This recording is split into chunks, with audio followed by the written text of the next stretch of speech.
মা যদি ভালো হয় মেয়ে ভালো হবে, মেয়ে যদি ভালো হয় রে মা ভালো হবে, মাস্টার যদি ভালো হয় ছাত্র ভালো হবে, ছাত্র যদি ভালো হয় রে মাস্টার ভালো হবে, ইডি যদি ভালো হয় ফার্মা ভালো হবে, ফার্মা যদি ভালো হয় রে ইডি ভালো হবে।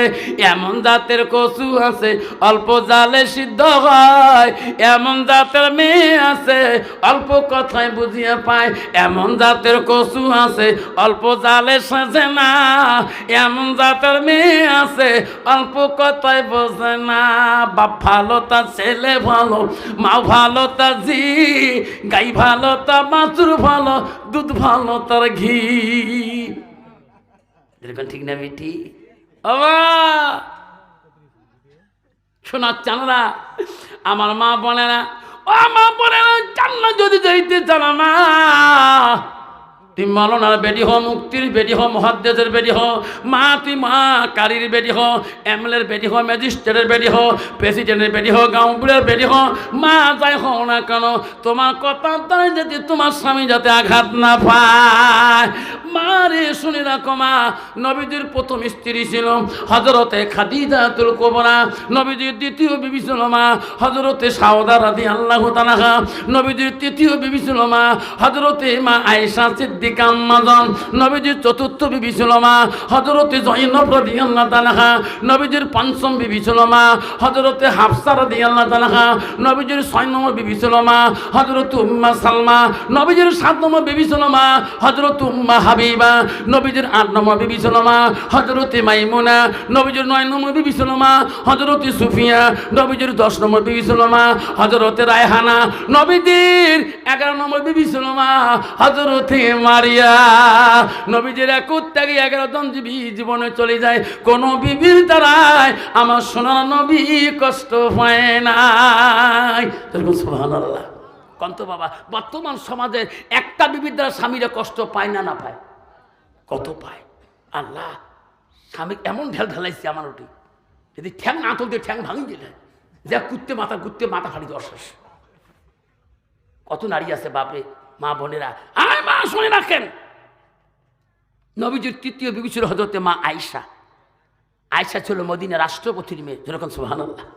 প্রথম খলিফা তো রাষ্ট্রপতি, মদিনার প্রথম শাসনকর্তার মেয়ে ছিলেন মা আয়েশা সিদ্দিকা। মা নবীজির আবু বকর 2টা মেয়ে ছিলেন, প্রথম মেয়ের নাম ছিল হযরতে আসমা আর দ্বিতীয় মেয়ের নাম ছিল হযরতে মা আয়েশা। আয়েশা ছিল নবীজির 3 নম্বর স্ত্রী হযরতে মা আয়েশা। আয়েশা ছিল কোরআনের হাফেজা। জোরে কোন সুবহানাল্লাহ। আর বর্তমান সমাজের নারী হলো ঝগড়ির হাফেজা। ঠিক না বেটি? কি ঝগড়া করে বা ঝগড়া করতে করতে স্বামী যদি কালা হয়, স্বামী কালটু গোলাম পর্যন্ত কয়। জোরে কোন ঠিক না বেটি? স্বামী কালটু, স্বামীর বাপ কালা, মা কয় মা কোন বংশ বিয়ে দিল, মা যাত্রাই কালা। ঠিক না বেটি? মা বোনের আম্মা না শোনার চান, মা বলে না গো খবরদার মা, স্বামীকে কালা বলবি না মা। মা তো স্বামী হয় মা, ও যাউজুহা আনহারা দিন। ওই স্বামীকে যদি তুমি রাজি করাইতে পারো মা, ওই নবী স্বামীকে যদি খুশি করাইতে পারো মা, মানে তোর জান্নাত যাওয়া সহজ মা। রাসূল বলবো আতাত বালাহা, তোর স্বামী যখন গারো করে আসবে মা, মা তুই স্বামীর সাথে গল্প করবা, মুচকি হাসি মারবা মা। যতবার তোর স্বামীটা তোর দিকে তাকায় তাকায় দেখবে। আল্লাহ রাসূল বলল গভীর রাত যখন হয়ে যায়, স্বামী স্ত্রী যখন গল্প করে, গল্পটাও যদি দুনিয়াদারি হয়, রাসূল বলল স্বামী স্ত্রী গভীর রাতের গল্পটা আল্লাহ ইবাদতের সঙ্গে গণ্য করে দেয়। জোরে কোন সুবহানাল্লাহ। মা বোনেরা গো, আম্মারা শুনি রাখো যুবক, ওই সময় অফিসার চলে গেল, বিবি বলছে ঘরের মধ্যে ভাত আছে, ফ্রিজে ভাত আছে, ফ্রিজে সবজি মাংস আছে। যুবক অফিসার ফ্রিজের কাছে চলিয়ে গেলেন, আস্তে করে যেয়া ফ্রিজ খুললেন, চোখের পানি দরদর করে ছাড়িয়ে দিতেছে। সুন্দর করে ভাত নিলেন, মাছ মাংস সাজিয়ে নিয়ে কয় আল্লাহ বহুদিন থেকে মাগ আমি নিজ হাতে খোয়াই নাই, যে মাগ নিয়ে আমি একসাথে খাচ্ছিলাম। আল্লাহ বেঈমান বিবির জন্য আমি মাগ এতদিন খবর নিলাম না, আজকের ভাত আমি নিজে গো মার মুখে তুলে খোয়াবো। ওই ভাতের পেলাটা নিয়ে, ভাতের প্লেটটা নিয়ে মার রুমে চলে গেল। ঘরে দরজাও যা, মার দরজাটা বন্ধ করা, ভাতের থালি নিয়ে কয় মা আমি বেঈমান মা, আমি অপরাধী মা, দরজা খুলি। মারে তুই যদি মাফ না করিস মা পৃথিবীর কেউ মাফ করবে না। এক এক করে দুইটে দাগ দেয়, ঘরে মানুষ আছে কিনা কোনোই বোঝা যায় না। আস্তে করে লাথি দিলে ধাক্কা মারার সাথে দরজা খুলিয়া যায়, দেখে রে মার বিছনার মধ্যে কোনো কাপড় জামা নাই, মার ঘরটা জামুল হয়ে পড়ে আছে, পোকা মাকড়ের ভিংড়ি হয়ে আছে গো। মা ভাবলো রে ছেলে রে মা এই রুমে নাই কেন, আলগা একটা রুমে চলে গেল। মা ওই রুমে ঘুমাইছে, ওই রুমে ধাক্কা মারলো, দেখো ওই রুমের মধ্যে কেউ নাই। আবার একটা রুমে গেল, এক এক করে বাড়ির সব রুমগুলো ছেলে তদাল করলো, তদর করলো, কোনো রুমের মধ্যে মা নাই। আস্তে আস্তে বিবির রুমের কাছে, বিবির ঘরে যা বলো, বিবি রে সত্যি করে বল রে বিবি, আমার মা আমার বাড়িতে কোন রুমে ঘুমায়? বিবি লাফ দিয়ে উঠি বলো, স্বামী গো আজকে কার মুখে কোন কথা শুনি মার খবর নেই। আর স্বামী কার মুখে শুনে আসলে আজকে তোমার মার খবর নেন? ও পাগলা স্বামী গো, আমার কথাতে তোমরা যেদিন তোমার মাকে লাঠি দিয়ে কোবয়া বাড়িতে কি ঘরের মধ্যে বিছনায় ফেলিয়া দেন, ও গো স্বামী তোমার মা 3 দিন অনাহারে থাকিয়া বাড়ি থেকে বেরিয়ে গেছে। ও গো স্বামী তোমার মা আজকে মাস ডালে হয়ে যায়, 1 মাস পার হয়ে যায়, তোমার মা দুনিয়াতে বাঁচে আছে কিনা আমি সঠিক বলতে পারবো না।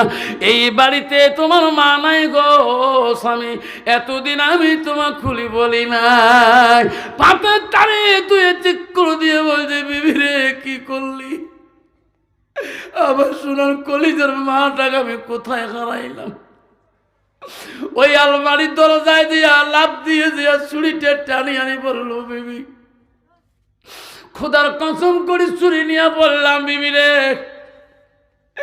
যে মা হতে আমি দুনিয়া আসিলাম, যে মা হতে আমি দুনিয়ার নজর পাইলাম, সে মা হারাইলাম। মনে রাখিস বিবি রে, কথা দিলাম যতদিন মাকে ফিরে পাবো না এই বাড়িতে আসবো না। বিবিরে কি করি সংসার, কি করি বাড়ি, কি করি চাকরি, চিরকালে যাবো রে বিবি মার তালাশ নেব, মা কোন দেশে আছে। তারপরে মা যদি বেশি আছে রে মাকে নিয়ে এই বাড়ি আসবো, ইয়ার আগে আমি আর পা দেব না। অভিযোগ চুরিটা নিয়ে বাড়ি থেকে যায়, বিড়ে মা গো তুমি কোন দেশে গেছে মা, আমাকে চারিবা দেশন তো খোঁজে রে, নদী খাল বিঘের খোঁজে, পাহাড় জঙ্গল খোঁজে, কোনো দিকে মার কোনো তালাশ পায় না, মার কোনো সারা শব্দ পায় না। খুঁজতে খুঁজতে কিছুদিন চলে গেল, খাওয়া নাই দেওয়া নাই, চোখের পানি অফিসের বন্ধ হয় না, সামনে দিন না রাত বুঝতে পারে না, পাগল হয়ে গেছে মার জন্য। সামনে দেখে রে বিশাল একটা বাড়ি দেখা যায়, পূর্ণিমা রাত গো, দিন না রাত বুঝতেও পারে না, পাগল মতি হয়ে গেছে। ওই বাড়িটা পর্যন্ত যাই রে, এত দেশ স্থানান্তর এত গ্রাম খুঁজলাম, মা নাই। ওনার মন দেখলো রে মা বোধ মারা গেছি রে, মা মারা গেছে। ওই বাড়িটা পর্যন্ত যে খুঁজে মা মা করি দেখায়, মা একটা বার তোর চেহারাটা দেখতে চাই, কোন জঙ্গলে আসো মা? বাড়ি থেকে বিড়ি বড় বাড়িটা পরে দেখি একটা ভাঙা ঘর দূরে দেখা যায়। অভিযান মনে করলো ওই ঘরটা দেখে আসি। ওই ঘরের কাছে যখন রওনা হয়, একটা আওয়াজ গুনগুন শব্দ পায়, আওয়াজ শোনা যায়, আল্লাহ যেদিন থেকে আমার ছেলে লাঠি দিয়ে আমাকে কুবাইছে আল্লাহ, সেদিন থেকে আমি দাঁড়িয়ে নামাজ পড়তে পারি না আল্লাহ, আমি বসে বসে নামাজ পড়ি আল্লাহ, আমি রুকু সিজদা ভালো করে দিতে পারি না। অভিযান আস্তে আস্তে যায় রে, ওই ভাঙা ঘরে আওয়াজটা শুনিয়ে পায়, ভাঙা ঘরের ফুটে দিয়ে দেখে মা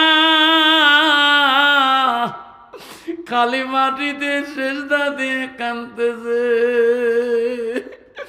মাকে চিক্কর দিয়ে ডাক দিয়ে বলছে, সোনা মা, সোনা মা তুই এত বড় বাড়ি সারি খালি মাটিত কেন মা সেজদা দাও? মা আমি অপরাধী, মা আমি পাপিষ্টি, মা দরজা খুলি দাও মা।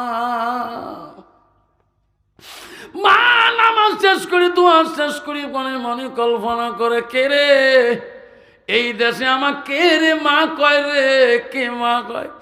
একটা কুসন্তান ছিল গো, ওই দেশে সারিয়েছি। এখানে কে আমার মা ডাকে, আমার কলজাটা ঠান্ডা করতে চায়। মা ভাঙা বেড়া ফুটে দিয়ে দেখে রে, ওই কুসন্তান হাতে ছুরি নিয়ে মা করি ডাকতেছে। মার ভয় আসি গেল গো, ডর আসি গেল গো, সন্তান হাতে ছুরি নিয়ে এই জায়গায় কেমন করি খবর পাইল। মনে হয় রে বৌমা বোঝা বুদ্ধি শিখি দিচ্ছি রে, আমাকে কাল্লাটা কাটি ফেলি দিয়ে বেটা চলে যাবে রে। রে বেটা, আজকে হাজার যদি মা বলো রে, দরজা খুলে দেব না রে বেটা রে, আজকে তোকে আমি জিন্দাতে কাল্লাটা দেব না রে বেটা। এই বেটা, ওই দিন যদি জানতাম তুমি আমাকে লাঠি দিয়ে মারবা, ওই দিন আমি দরজা খুলে দিতাম না। আজকে আমি বাঁচিয়ে আছি রে।